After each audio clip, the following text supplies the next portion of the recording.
Bonjour Alexandre, comment ça va? Bonjour Dany, bah écoute, ça va très bien. Et vous? Ça va. Je vous présente Alexandre, qui fait partie du MR, et il va se présenter un peu pour que vous le connaissiez. Je m'appelle Alexandre, j'ai 27 ans, je suis juriste dans la vie de tous les jours. Et puis j'ai la chance et l'honneur d'être aussi le président de la piscine Longchamp à Uccle. Et je m'occupe également de la jeunesse libérale de Uccle. Ok. Du coup, on va faire un petit récapitulatif du parcours de Alexandre, de Monsieur Soma. Il a été étudiant en droit, comme il a dit, et puis il a travaillé un peu partout. Où est-ce que vous avez travaillé? Mais donc voilà, donc dans mon parcours, j'ai eu pas mal effectivement d'occupations. J'ai eu plusieurs mandats que j'ai exercés au niveau communal à Uccle. Donc je m'occupe du service uclois de la jeunesse, également aussi de l'agence immobilière sociale d'Uccle, et enfin de la piscine Longchamp où là j'occupe un rôle plus important et plus actif. J'ai vu que dans votre programme, c'était vraiment quelque chose de très important, la piscine Longchamp. Pourquoi? Bah, effectivement, la piscine, c'est un petit peu mon bébé. C'est la première fois aussi que les UCLOM m'ont confié une grande responsabilité en 2018. Donc voilà, on a une façon de travailler à UCLE qui est ancrée chez les libéraux depuis déjà, oserais-je dire, une trentaine d'années. C'est une façon de travailler aussi qui est un petit peu différente. Et c'est vrai que quand je suis arrivé ici à la piscine, tout le monde était un petit peu inquiet en se disant, ouh là là, on va avoir un jeune qui va s'occuper de nous. On a pu démontrer avec beaucoup de sérieux justement qu'on a pu affronter toute une série de crises, notamment le Covid, mais aussi après la crise de l'énergie, tout en maintenant un budget à l'équilibre. Et donc ça, c'est effectivement dans l'ADN des libéraux de gérer les choses avec sérieux, avec beaucoup de responsabilité. Et donc moi, je suis très fier d'avoir pu réaliser beaucoup de choses à la piscine, et c'est pour ça que cette piscine me tient particulièrement à cœur et qu'elle occupe une grande importance dans mon projet politique. Et vous dites qu'ils vous ont accueilli les Huclois. Vous n'êtes pas Huclois d'origine? Si, donc moi j'ai toujours vécu à Uccle, j'ai grandi à l'hôpital Edith Cavell. Uccle, je l'ai dans mon cœur, donc c'est vraiment un engagement. Depuis toujours, j'ai toujours été intéressé par les matières communales parce que c'est très concret. On touche au quotidien des citoyens. Et ça, c'est quelque chose qui me tient à cœur parce que j'aime cette commune, j'ai vraiment un amour pour Uccle. J'ai envie de faire des choses concrètes pour les citoyens. Vous avez fait un master en droit économique et social. Pourquoi le droit? Le droit, c'est assez complémentaire quand on veut faire de la politique. Alors moi, je savais depuis toujours que je voulais travailler dans la politique. Et donc, j'ai fait le droit parce que je pense que c'est important de comprendre les règles dans lesquelles on évolue et dans lesquelles comprendre le système où on vit avant de pouvoir justement changer les choses. Et du coup, vous avez reçu des missions, si on peut les appeler comme ça, de la part du parti pour lequel vous travaillez, vous êtes engagé. Exactement, mais donc j'ai été élu à l'époque vice-président des étudiants libéraux, qui sont la jeunesse libérale sur les campus universitaires, et donc ça m'a beaucoup tenu à cœur parce que c'est quelque part les premières années d'engagement politique.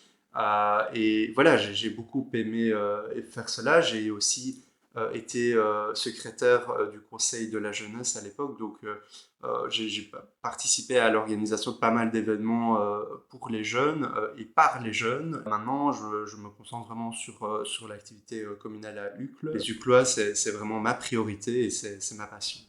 C'est vraiment Huclois de cœur. Exactement. Donc, passionnément Uclois, résolument libéral. Alors, ici pour cette deuxième partie, où on parle plutôt du parti en général et pas tellement de vous, vous vous définissez comme libéral, je suppose. Exactement, oui. Donc, tout à fait. C'est souvent, je pense que les gens font l'erreur de dire on est de droite ou on est de gauche. Et moi, je crois beaucoup plus que fondamentalement, on est attaché à des valeurs. Le libéralisme qui est, même s'il faut pas être attaché de droite-gauche, plus à droite qu'à gauche. En tout cas, dans l'histoire, les libéraux ont été parfois à gauche. Ici en Belgique, ils sont à droite de l'échiquier politique, ça c'est un fait. Moi, je ne crois pas tellement à cet échiquier politique parce que je crois beaucoup plus que on se définit par rapport à des actions, à des actes et à des discours. C'est pas parce que on est à droite aujourd'hui que peut-être demain on sera au centre ou peut-être après-demain à gauche, si vous voulez. Moi, je Oui. pense que les valeurs libérales, elles restent les mêmes et donc c'est ça la force des libéraux. Maintenant, fondamentalement, en Belgique, vous avez toute une série d'avancées sociales, de progrès sociaux qui sont notamment dus aussi à des très grands libéraux. Et je pense, un exemple où souvent la gauche aime bien nous titiller, mais la sécurité sociale, il faut savoir aussi que ce sont des libéraux à la base qui sont pour la création et l'origine de la sécurité sociale en Belgique, qui est quand même un système pour lequel on est salué au niveau international. Oui, Donc je pense que c'est qualifié comme une, si ce n'est la meilleure sécurité sociale au monde. exactement. Donc du coup, voilà, c'est bien la preuve que en réalité, quand on nous dit oui, les libéraux, vous êtes fondamentalement injustes et tout, ben non, au contraire, on est le parti de la justice justement. Et la justice est une question qui est souvent mise en relation avec la méritocratie. Est-ce que vous croyez en méritocratie? Oui, donc je crois beaucoup en la méritocratie, en l'élèvement par le travail, par ce qu'on fait tout au long d'une carrière. Je crois beaucoup à ça. Je crois que fondamentalement, en Belgique, on est un pays où on a la chance de pouvoir partir dans une certaine mesure à égalité. C'est-à-dire que tout le monde peut faire des études dans ce pays, puisque vous avez des bourses d'études. Si vous n'avez pas les moyens, si vous n'avez pas la chance justement d'avoir des parents qui peuvent vous aider. Et donc je pense qu'effectivement, par le travail, par l'émancipation de la formation, on peut arriver effectivement à pouvoir, en Belgique, partir de rien et arriver à être patron d'une entreprise, arriver à tout simplement faire ce qu'on a envie de faire. Parce que moi, je crois beaucoup que il faut faire ce qu'on a envie de faire dans la vie. Donc si vous voulez, il faut être heureux dans ce que vous faites. Et il y a rien de mieux que d'être heureux quand on arrive le matin au travail, quand il Pour arrive vous, il le y a matin. une égalité de chance. Et est-ce qu'il y a une égalité de conditions concernant la Alors, qu'est-ce que vous Belgique? appelez une égalité de conditions? Alors, faut redéfinir. Par exemple, une personne qui habite dans un quartier plus défavorisé qu'un autre, qui, dans son entourage, des personnes seront moins ambitieuses, est-ce que cette personne, pour vous, pas sur le papier, mais réellement, a les mêmes chances que l'autre? Je crois qu'effectivement, la paisibilité d'un quartier, c'est quelque chose de très précaire. C'est-à-dire qu'il y a toute une série de facteurs extérieurs qui peuvent influencer la tranquillité d'un quartier. Et effectivement, je ne vais pas vous le cacher que c'est plus difficile d'étudier quand vous avez du bruit toute la journée dans votre rue, que vous êtes dans un 50 mètres carrés, que par rapport à si vous êtes dans un 200 mètres carrés, dans un quartier très calme. Ça, c'est une réalité. Maintenant, justement, il y a aussi des moyens qui sont mis en œuvre. On peut aller étudier aussi dans des bibliothèques. Effectivement, ça a un impact, c'est clair. Oui. Mais je pense que même si tout n'est pas parfait, on tend vers effectivement quelque chose d'assez juste pour tout le monde, quoi. D'accord. On parle dernièrement, vu les élections, il y a eu même par de Wever qui a été choisi par le roi, etc. On parle souvent d'une coalition très probable entre le MR et les engagés. Il y a eu un thème qui a été abordé, que beaucoup de gens n'ont pas été très contents de l'entendre, c'est sur la RTBF. Selon ce qui a été dit, il y a une intention de retirer toute une partie du catalogue de la RTBF pour réduire le budget impliqué dans la RTBF Mhm. et le redistribuer dans d'autres domaines, ce qui ferait que, par exemple, le football, la Formule 1, certains reportages seraient pris par des entreprises privées et justement coûteraient de l'argent aux gens au lieu de garder cette gratuité. Mais donc, moi, si votre question, elle est la suivante, est-ce que la RTBF peut faire mieux avec les moyens qu'elle a? Moi, je crois que tout à fait, parce qu'en réalité, c'est un problème de la Belgique, c'est qu'on pense toujours qu'il faut toujours augmenter les recettes pour faire mieux. Eh bien, moi, je suis persuadé de l'extrême contraire. On doit apprendre, et c'est très difficile, à optimiser nos ressources. Ça veut dire que est-ce que c'est le but fondamentalement d'une chaîne publique de faire de l'argent? Je pense que non. Et il y a des chaînes privées en Belgique aujourd'hui qui peuvent reprendre, récupérer tous ces droits TV. Je suis évidemment, en tant que libéral, pas contre de faire des économies, que du contraire. Quand c'est justifié, il faut pouvoir apprendre à vivre avec ses moyens. Et la Belgique, de manière générale, vit au-dessus de ses moyens. C'est un véritable problème. Je pense que c'est pas fondamentalement lié uniquement à la gestion de la RTBF. C'est beaucoup plus général que ça. Maintenant, je pense que la RTBF vivra très bien avec les nouveaux moyens qui lui seront alloués. C'est une question d'adaptation. Il faut faire peut-être un audit aussi sur ce qui fonctionne à la RTBF, ce qui fonctionne moins bien. Quand j'entends qu'effectivement l'administrateur délégué est là depuis très très longtemps, on sait que effectivement il est proche du boulevard de l'Empereur et qu'il a un salaire qui dépasse le maximum légal par an pour tout ce qui concerne les rémunérations des dirigeants publics. Bah, effectivement, ça pose des questions et moi je ne serais pas contre qu'effectivement la RTBF, d'ailleurs comme d'autres choses, puisse être soumise à un audit.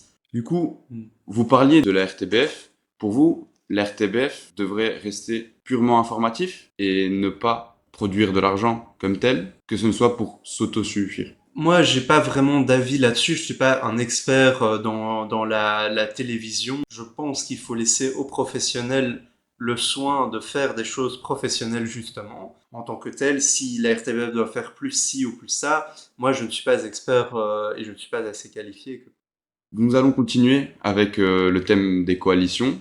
D'accord. Celle qui est maintenant la plus probable, c'est la coalition Arizona. Oui. Monsieur Clarinval avait dit qu'il pensait que ce serait ce qui allait arriver.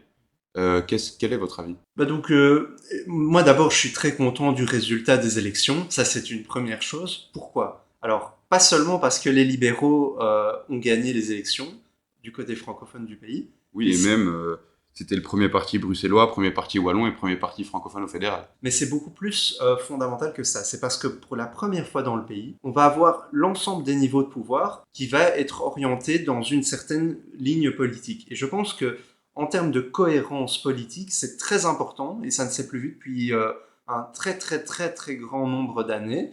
Et donc voilà, je pense que ça peut être intéressant au contraire de voir justement pour pouvoir analyser le résultat d'une politique, d'avoir des gouvernements qui sont non pas à géométrie variable, mais qui sont au contraire très cohérents dans la ligne politique qu'ils veulent donner. Et donc, je pense que ça pourrait être intéressant, ça pourrait donner quelque chose de très bien pour les citoyens. Et voilà, j'attends de voir ce qui va se passer au niveau fédéral. Je pense qu'effectivement, la coalition Arizona a beaucoup de chances de voir le jour. Maintenant, voilà, il y a des arbitrages encore à faire et il est normal qu'on ne s'engage pas à 100% vers un accord sans avoir au contraire analysé toutes les éventualités. Parce qu'il faut savoir que dans un gouvernement, comme dans une commune, vous avez ce que vous prévoyez. Au niveau de l'économie, c'est votre budget, ou au niveau de la commune, c'est votre déclaration de politique communale. Au niveau de l'État, c'est l'accord de gouvernement. Ça, c'est la ligne conductrice de votre majorité. Mais pendant toute la législature, pendant l'ensemble de la période pour laquelle vous avez été élu, eh bien, il y a des choses qui sont inattendues et qui vont arriver en cours de route. C'était le cas avec le Covid. Et donc ça, ce sont des éléments extérieurs que vous ne pouvez difficilement prévoir et qui vont avoir un impact. Et donc, c'est pour ça qu'avoir une base solide, c'est important et je pense qu'il faut laisser le temps au temps. Il est préférable d'avoir un bon accord de gouvernement plutôt que de s'embarquer dans quelque chose qui finalement n'est peut-être pas encore tout à fait abouti. Ça s'est vu notamment avec Bart de Wever. Et Oui. puis, il y a eu un médiateur qui a été instauré, si on peut appeler ça comme ça, pour calmer un peu les négociations. Il y a eu un moment où il y a eu un point de non-retour où ce n'était plus possible de négocier. Puis, votre président de parti, Monsieur Boucher, avait dit qu'il n'y aurait pas de gouvernement sans la NVA, qui, pour beaucoup de personnes, sont vos confrères, si on peut appeler ça, mais du côté flamand. Est-ce que vous êtes d'accord avec cette appellation de... D'abord, je ne suis pas du tout d'accord que ce sont nos confrères. Quand vous analysez les choses, il y a deux grands gagnants dans le pays. D'abord, tout le monde avait prédit au nord du pays que la NVA allait s'écrouler. Ce n'était pas le cas. Donc ça, c'est une chose. Et le MR est le grand gagnant côté francophone avec les engagés. Donc je pense que c'est cohérent qu'effectivement, pour le bien du pays, comme je vous le disais un tout petit peu plus tôt, on ait un gouvernement qui soit cohérent, qu'il y ait une ligne claire. Maintenant, vous dire si on est d'accord sur tout, ben, la réponse est non. Et c'est pour ça qu'on n'est pas les mêmes partis, sinon il n'y aurait aucun sens à ce qu'on soit les mêmes. Mais évidemment, c'est ça un accord de gouvernement, on doit apprendre à travailler avec d'autres partis politiques qui n'ont pas forcément exactement les mêmes convictions que vous, pour pouvoir faire quelque chose de concret et pouvoir avancer sur vos projets politiques. Et ça s'appelle la démocratie. C'est quelque chose de formidable. Je pense que c'est sain dans une démocratie qu'effectivement les gagnants s'associent ensemble. Je peux faire un petit parallèle avec la commune, mais le grand gagnant des élections communales à Uccle, c'était les écolos. On est resté premier au niveau du MR, on s'est associé à eux.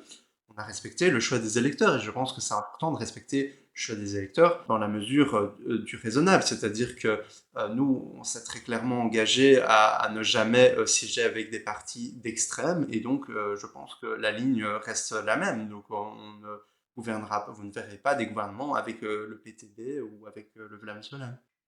D'accord. Et vous ne considérez pas, parce que beaucoup de personnes et de médias notamment considèrent la NVA extrémiste, vous ne considérez pas que c'est un parti d'extrême? Mais moi, je m'intéresse d'abord à nos affaires Oui, bien au sûr. niveau du MR avant de m'intéresser aux autres. Maintenant, est-ce que c'est un parti d'extrême? Je ne sais pas, ça dépend des déclarations des personnalités. Moi, je crois beaucoup aussi aux actes. Donc, il y a beaucoup de paroles qui sont dites tout le temps en permanence dans le paysage politique, peu importe finalement les clivages, gauche-droite.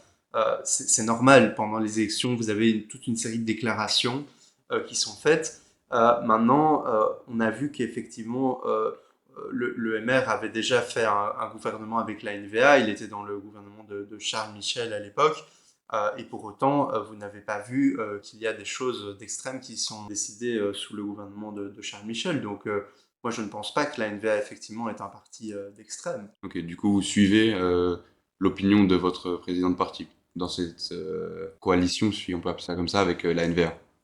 C'est nécessaire, entre guillemets, pour... Je crois que de toute façon, on n'a pas le choix, en fait. C'est plus fondamental que ça, c'est qu'on n'a pas le choix.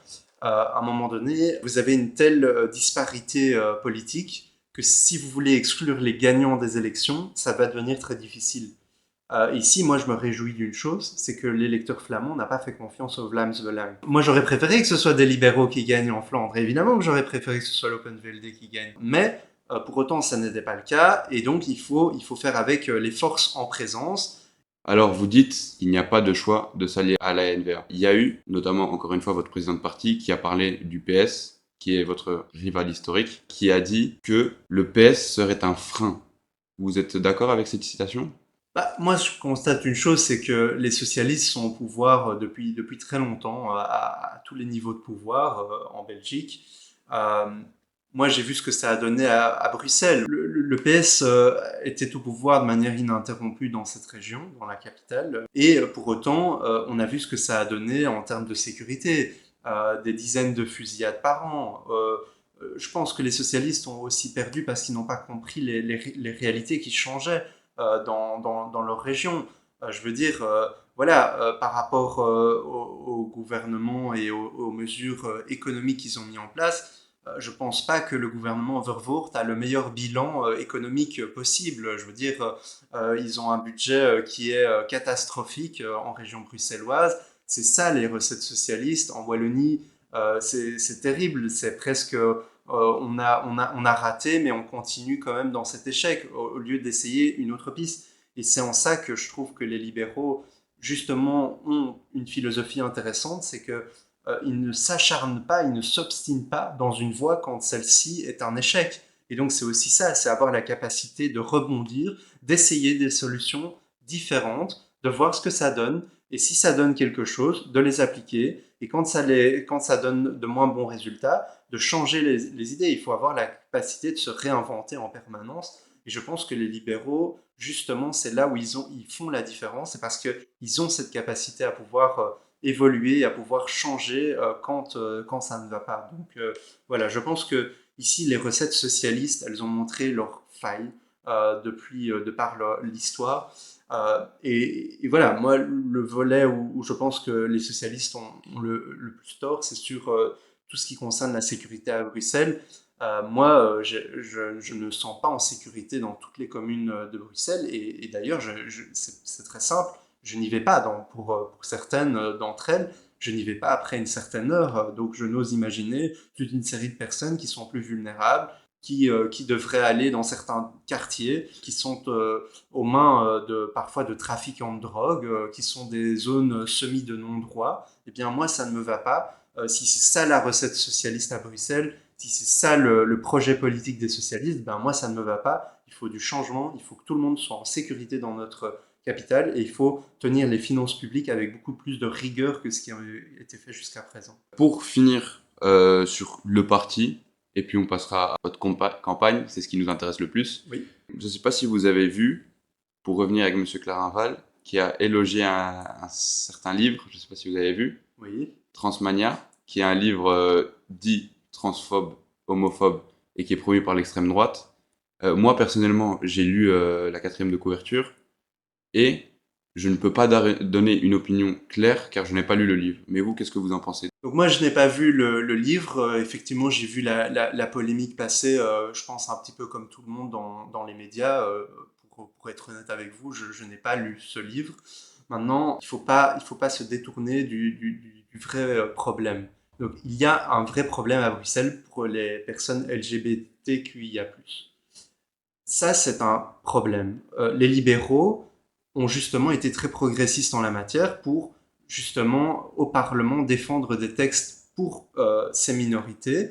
Et donc, je crois qu'effectivement, il est nécessaire de mettre l'accent en particulier sur la sécurité. Et c'est pas normal à Bruxelles que parce que on aime un homme ou parce qu'on aime une femme ou parce que tout simplement on aime quelqu'un, on puisse se faire agresser. C'est un vrai problème et je pense que les libéraux ont la solution pour justement faire en sorte que ces personnes puissent se sentir à l'aise à Bruxelles quand on se promène le soir dans n'importe quel quartier. Et c'est ça ma priorité. Voilà la partie qu'on attendait le plus. Votre programme, il y a eu plusieurs thèmes principaux qui sont revenus. La sécurité, la jeunesse, la propreté et aussi la mobilité. Oui, on peut commencer par la sécurité, c'est très bien. Ouais. C'est vrai que Bruxelles n'est pas la ville la plus sûre en Europe, mais vous qui êtes plutôt dans les communales à Uccle, est-ce que pour vous il y a un problème de sécurité à Uccle? Mais donc, il n'y a pas de problème de sécurité fondamentalement à Uccle. Maintenant, moi j'ai envie de dire aussi une chose aux gens. Quand on vous dit c'est facile à Uccle, vous avez facile, c'est une commune de riches et tout.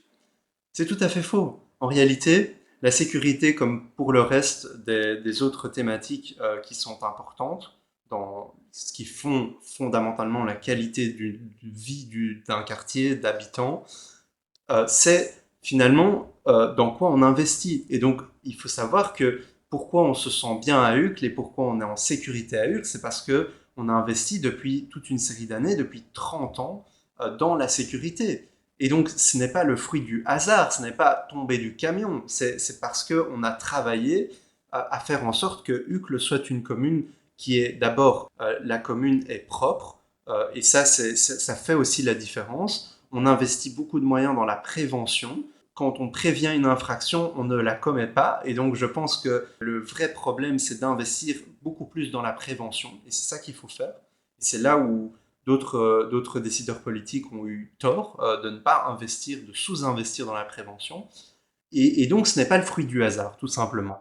Euh, la sécurité, c'est quelque chose qui est très précaire. Donc, si vous voulez, un quartier, il n'y a pas de quartier facile. Il y a en réalité toute une série de choses qui font en sorte qu'on se sent bien dans un quartier. Et je crois beaucoup à tout ce qui concerne la prévention. Donc, à Uccle, on a été une des premières communes à mettre en place ce que l'on appelle les partenariats locaux de prévention, ce qui donne de très bons résultats sur la diminution de manière générale de la criminalité dans toute une série de quartiers. C'est pour ça que plusieurs PLP sont en cours de constitution, ont déjà été constitués, et maintenant on voit que beaucoup de communes commencent à embrayer le pas et se dirigent aussi vers la mise en place de ces PLP. Pourquoi ? Parce qu'en réalité, quand vous avez des voisins qui sont non pas dans la délation, mais dans la prévention, dans la vigilance, vous renforcez un sentiment de sécurité dans le quartier. Et c'est vraiment un partenariat où, si vous voulez, les citoyens sont un win-win avec la police. Que c'est très important que la police, par exemple, puisse venir dans les écoles pour pouvoir justement prévenir toute une série de nouveaux phénomènes qu'on connaissait moins à l'époque, par exemple le harcèlement scolaire, parce que c'est quelque chose qui touche beaucoup les jeunes et qui, moi, me touche particulièrement quand quelqu'un est en souffrance par rapport à ça. Et je crois que là, il y a un travail à faire par rapport à cette thématique-là. Mais si la question concernait de manière générale, est-ce qu'on se sent en sécurité à Uccle? Eh bien, moi, je crois que oui. Pour vous, c'est quelque chose qui n'est pas acquis, c'est quelque chose qu'il faudra maintenir. Il faut pas du tout penser qu'il faut au contraire plus investir dans tout ce qui concerne la police, la sécurité. Il y a avant tout aussi un aspect plus large que ça qui concerne la justice, et donc qui n'est pas une matière communale, mais qui est tout aussi importante. Et donc, pour pouvoir agir, il faut agir sur les deux côtés. Pour continuer avec la sécurité, Oui. est-ce que pour vous, il y a une quelconque relation entre l'augmentation de l'immigration et l'augmentation des délits? Moi, je crois que c'est le fruit d'un travail qui a très bien réussi à Uccle. Vous ne le savez peut-être pas, mais Uccle, c'est une commune où, justement, il y a une très forte précarité dans certains types de quartiers. Donc, on a beaucoup de demandeurs au CPAS, et pour autant, ça fonctionne très bien. Mais je crois qu'à nouveau, il ne faut pas juste donner un revenu à quelqu'un, il faut là, au contraire l'accompagner. Donc, c'est un travail main dans la main. Ce n'est pas où, si vous avez l'un, vous n'avez pas l'autre. Non, vous devez travailler effectivement sur le côté d'aider les personnes qui ont besoin d'aide, et ça, évidemment qu'il faut les aider, mais il faut aussi les accompagner vers un retour vers le monde du travail, vers toute une série de choses qui vont les réintégrer dans la vie de tous les jours et qui vont faire en sorte que finalement, on ne laisse personne sur le côté. Et c'est que quand vous réussissez ce switch entre les deux que vous avez le fait qu'on peut très bien vivre ensemble, tous ensemble. Et ça marche très bien parce que à Hugues, vous avez des quartiers qui sont très favorisés, vous avez des quartiers qui sont très défavorisés. Pour autant, tous les Uclois ont des liens d'attache ensemble. Ils ont tous été, ils ont grandi dans les mêmes quartiers, ils ont fréquenté leurs piscines, ils ont fréquenté les mêmes écoles. Ils ont pour la plupart tous des amis dans tous les cercles et dans tous les milieux sociaux, et ça fonctionne très bien.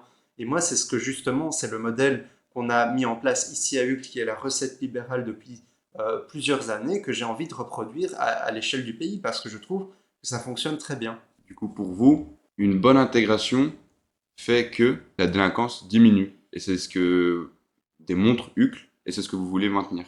Évidemment, donc si vous vous sentez bien accueilli quelque part, que vous avez les moyens de pouvoir justement avoir les possibilités de pouvoir vous émanciper, que ce soit par un travail, que ce soit par des études, que ce soit par d'autres choses, par votre art, par la pratique d'un sport, peu importe.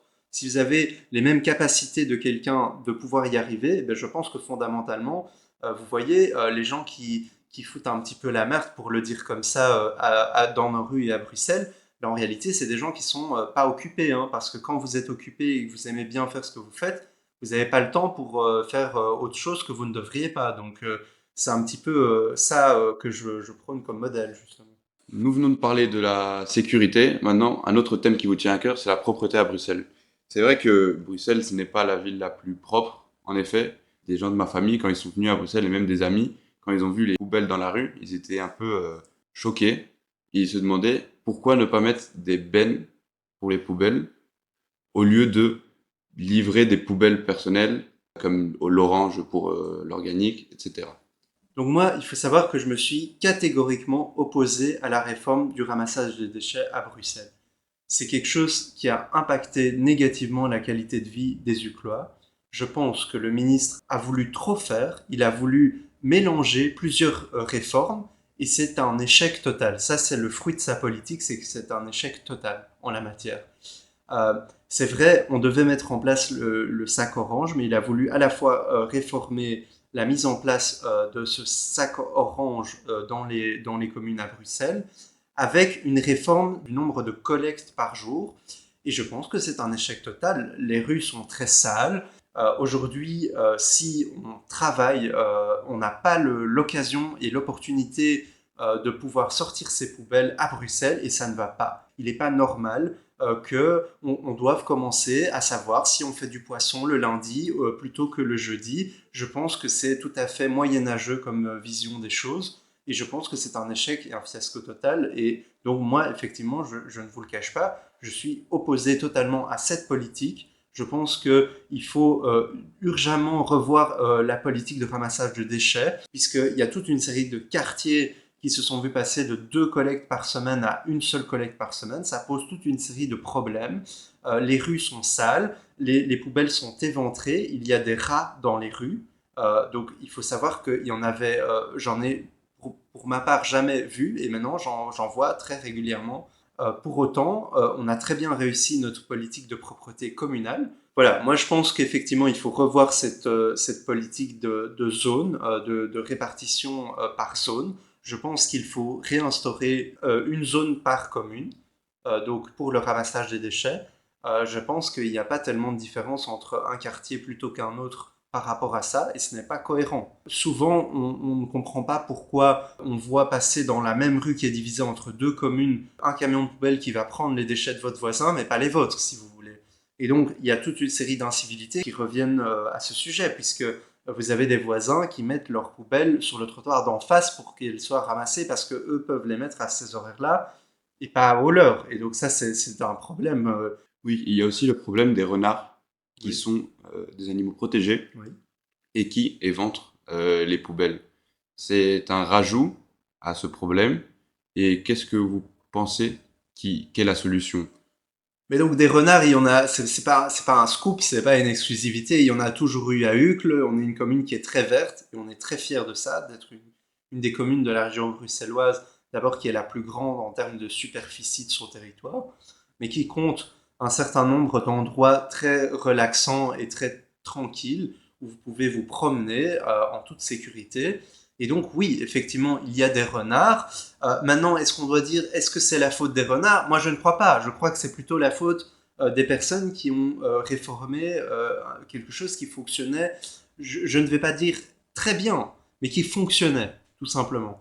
Et donc, quand on veut réformer et qu'on fait moins bien qu'avant, je pense qu'il est de sa responsabilité de tirer les conclusions qui s'imposent et donc de revoir sa copie, tout simplement. Moi, évidemment, je me présente aux élections communales, c'est une compétence régionale, mais je m'engage à mettre tous les moyens en œuvre que je pourrai pour pouvoir justement réaméliorer la qualité de vie et le quotidien et le confort des Uclois en cette matière. En matière de propreté, ce qui est aussi très important, c'est le volet prévention. Parce que il y a toute une série de petites incivilités, de gens qui jettent un déchet, et pour moi, c'est très très grave parce qu'en réalité, quand vous ne sanctionnez pas ce type de mauvais comportement, vous laissez s'installer quelque chose, et c'est très difficile aussi de pouvoir tout le temps nettoyer les rues. Ça prend beaucoup de temps d'abord, c'est pas quelque chose de facile, et donc ça demande toute une logistique.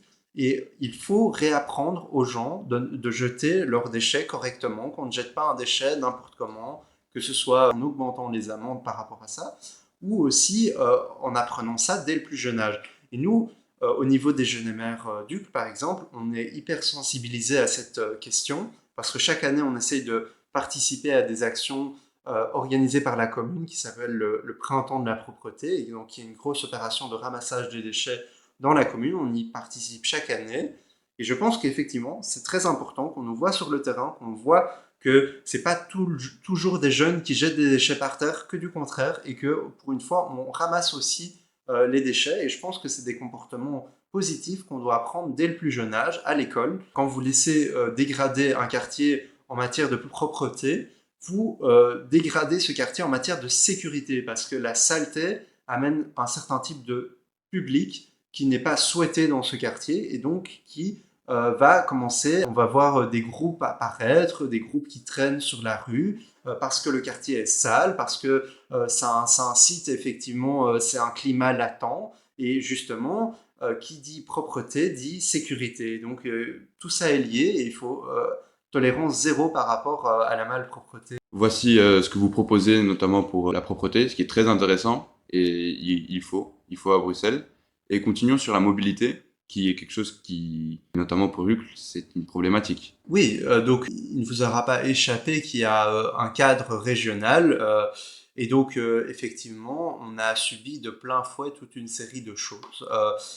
D'abord la zone 30 généralisée dans tout Bruxelles, ensuite la fermeture du bois de la Cambre aux voitures, ensuite le plan Good Move, Donc, moi, en tant que libéral, je pense que fondamentalement, il ne faut pas opposer les modes de transport. C'est très important. Donc, je crois très fortement en la multimodalité. Moi-même, je la pratique au quotidien. Je veux dire, j'ai une trottinette et pour autant, je l'utilise pour mes petits déplacements, mais je me rends au travail en transport en commun. Et il m'arrive aussi, en revenant de soirée, de prendre un Uber ou un Hitch ou un Bolt. Ça Oui. m'arrive aussi. Donc, je veux dire, je crois qu'on peut être cycliste à une telle heure, piéton à une autre et automobiliste à une troisième heure.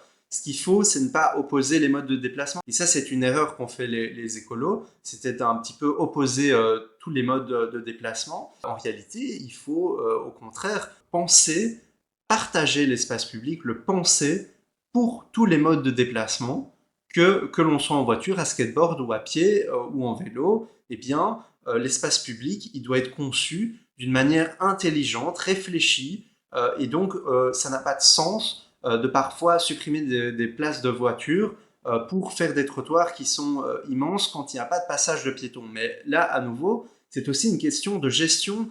Mais effectivement, il y a aussi une réalité, c'est que il y a certains types de comportements qui changent. Moi, je l'ai vu à la piscine.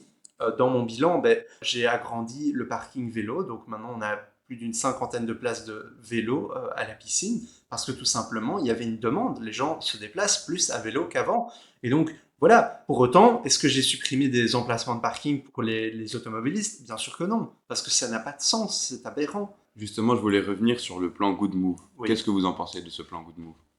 Donc, moi, je pense qu'effectivement, je comprends la philosophie de la ministre de vouloir mettre cela. Maintenant, ça n'est pas raisonnable ni responsable pour les Bruxellois d'avoir voulu aller aussi vite. On a créé un casse-tête chinois à Bruxelles. En réalité, c'est devenu tout simplement impossible de circuler. Et donc, oui, elle a voulu pousser la prise de transport en commun, ce qui est en soi pas une mauvaise chose. Seulement, on a détruit des places de parking et on a fermé des axes de circulation, mais pour autant, on n'a pas renforcé l'offre qui était à disposition. Et c'est ça le problème, justement. Pour prendre un exemple, le métro 3, par exemple, eh bien, il est bloqué, il est à l'arrêt. Et donc, Et il ne va. aujourd'hui, on n'est pas prêt de voir quoi que ce soit. Et donc, si vous voulez, on a voulu prendre en otage les Bruxellois, les automobilistes, les pénaliser, les sanctionner, mettre des amendes, pénaliser les gens qui avaient des véhicules plus polluants, qui sont en réalité la classe moyenne, qui sont en réalité monsieur et madame tout le monde. Et ces personnes-là, ils se sont vus pénalisés par la ministre Van den Brandt. C'est très dommage parce que les véhicules électriques, c'est très bien, mais à l'heure actuelle, il faut gagner une certaine somme pour pouvoir s'offrir un véhicule électrique. Et ce n'est pas normal. Justement, le gouvernement aurait dû mettre des incitants pour justement pouvoir changer le comportement si tel était son objectif. Et on sait que la mobilité, c'est un problème, et c'est vrai, mais à Bruxelles, la majeure partie de la pollution, elle est faite à cause de justement tout ce qui est la mauvaise isolation des bâtiments. Donc 60% des émissions de CO2 à Bruxelles, il faut le savoir, sont émises de par la mauvaise isolation des bâtiments. Et donc, il faut travailler d'abord là-dessus. Il ne faut pas dire que la mobilité n'est pas un problème. Évidemment que c'est un problème. Il faut travailler sur toutes les choses, mais on a fui le problème quelque part. La ministre et l'ensemble du gouvernement s'est préoccupé très fortement d'améliorer la qualité de l'air à Bruxelles, etc. Mais en réalité, n'a pas été complet et a fui quelque part le vrai problème. Il faut travailler sur l'accessibilité au logement et je pense qu'on ne peut pas continuer dans les deux sens. Vous avez parlé du métro. Qu'est-ce que vous en pensez de ce projet de métro qui probablement ne sera jamais abouti à cause du terrain sur lequel il veut être fait? Et c'est très triste, hein. Moi, je pense que là, on a démontré toute l'incompétence de la Belgique réunie dans un seul et même dossier. Je veux dire, voilà, c'est un projet qui avait du potentiel, mais qui malheureusement ne va très sans doute jamais aboutir. Pour finir cette partie de votre programme, on va parler de la jeunesse, Oui, un endroit où vous êtes spécialement engagé, vu que vous êtes président des Jeunes et Mères. exact. Oui. Et qu'est-ce qui vous a motivé à devenir président des Jeunes et Mères? Donc, ce qui m'a motivé, c'est que d'abord, j'ai un engagement dans ma section politique depuis un certain nombre d'années. J'ai pu évoluer, être au contact des jeunes. Je voulais plusieurs choses. Je voulais d'abord que Uccle reste une commune conviviale, où il fait bon vivre et où on est heureux et content de se rassembler, mais aussi pouvoir faire découvrir justement les coulisses de nos instances et de nos organes communaux, de comment fonctionnent un petit peu les services communaux. Et donc, durant mon mandat, j'ai activement œuvré à faire découvrir le quotidien des services communaux aux jeunes MR. Il y avait aussi un autre aspect qui était important, c'était la participation à des événements et à des actions concrètes. Concrètement, le 1er décembre, par exemple, on va distribuer des préservatifs aux jeunes, spécifiquement à l'occasion de la journée mondiale de lutte contre le sida. C'est une action concrète qui me tient à cœur et pour laquelle la section ucloise est engagée depuis très très longtemps en la matière. Pareil pour l'action du printemps de la propreté et du ramassage des déchets dans les rues de la commune. Chaque année, on le fait. Et ça permet aussi d'être au contact des citoyens, des jeunes, et que les jeunes voient que d'autres jeunes ramassent des déchets. Donc tout ça mis ensemble, je pense qu'effectivement, c'est ce qui m'a un petit peu poussé et qui a été le moteur aussi de mon engagement. Comment ça s'est passé pour devenir président des Jeunes Maires? Bah donc d'abord, on se présente à une élection, puis on est élu. Et donc moi, en l'occurrence, j'ai été élu avec plus de 90% des Ah oui, c'est pas mal. suffrages. Donc je suis bien loti en la matière. Mais donc les membres m'ont fait confiance, m'ont accordé leur confiance et m'ont élu à la tête de la section pour pouvoir les représenter et organiser des actions concrètes, comme je vous le disais, pour intéresser les jeunes à ce que fait finalement fondamentalement la commune. Et vous avez commencé en étant Jeunes Maires? Donc moi j'ai commencé en étant membre des Jeunes Maires effectivement et puis progressivement j'ai gravi les échelons jusqu'à être élu président de la section il y a de ça 3 ans et demi. Et j'ai organisé ce qu'on appelait le café politique donc avec notre bourgmestre notamment Boris Diliès avec qui on a discuté, on a échangé sur finalement qu'est-ce que c'était que la gestion de crise quand on est bourgmestre à la tête d'une commune. Mais donc aussi, ce qui me tient à cœur par rapport à la jeunesse, c'est d'intéresser les jeunes du Clois à la vie politique communale, parce que je pense que justement, la commune touche des compétences qui impactent le quotidien des citoyens. Et donc, je crois beaucoup à la participation citoyenne. Donc, ce n'est pas la chasse gardée des écolos. Maintenant, il faut faire une bonne participation citoyenne. Il ne faut pas dépenser des millions dans des grandes enquêtes qui vont mener à rien du tout.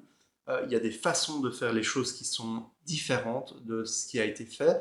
Et je crois beaucoup qu'on doit intéresser progressivement les jeunes parce que justement, les décideurs politiques prennent des décisions qui les concernent. Pour finir, Ouais. une petite question qui, je suppose qu'on vous a souvent posée. Pourquoi choisir le MR et non ses frères, si on peut appeler ça comme ça, les engagés et défis, qui sont des partis très proches de celui du MR? Alors c'est vrai que Défi est plus proche que les engagés des libéraux francophones du MR. Maintenant, donc les engagés, pour ce qui concerne les engagés, c'était l'ancien CDH, donc un parti qui était plutôt qui a eu plusieurs aspects, qui était d'abord le parti social chrétien, qui s'est transformé en CDH, puis qui s'est transformé en les engagés. Maintenant, il y a une sorte de rebranding de ce parti.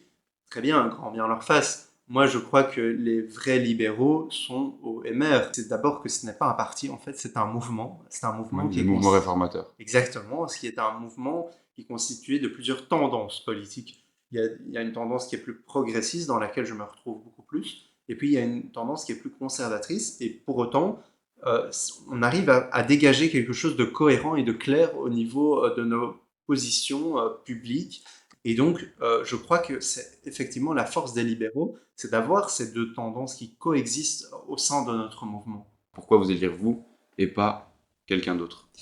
Moi, je pense que j'ai pu démontrer, malgré mon très jeune âge, puisque j'ai été désigné président de la piscine Montchamp à seulement 21 ans, donc j'étais très jeune. Et je pense que pour autant, j'ai pu montrer mon dynamisme dans mon engagement politique.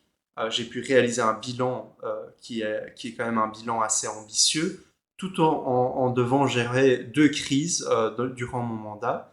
Et donc, je crois que effectivement, j'ai la bonne recette pour pouvoir effectivement gérer la commune. Et donc voilà, pour la petite anecdote, ce qui est un peu marrant, c'est qu'une fois, il y a un client qui est arrivé ici au bureau de la direction et qui a demandé à nous parler pour... il avait un maillot, il faut savoir, il avait un maillot tout dégoulinant comme ça d'eau. Et il nous a demandé, avec le sourire, s'il fallait effectivement porter un bonnet. Ce qu'il ne savait pas, enfin, ce que moi je savais évidemment, mais c'est qu'il était chauve. Et donc, je lui ai dit qu'il pouvait descendre et qu'on allait arriver. Mais je veux dire, ça fait un peu sourire, mais c'est ce genre de petites anecdotes qui font plaisir à voir au quotidien. Quel est votre livre préféré? Harry Potter. Dans les nouvelles bouteilles d'eau, le capuchon qui ne part pas, oui ou non? Non. Pays que vous voudriez visiter? Le Japon. Votre plat préféré? Le steak frites sauce béarnaise. Et finalement, votre sport préféré? La natation.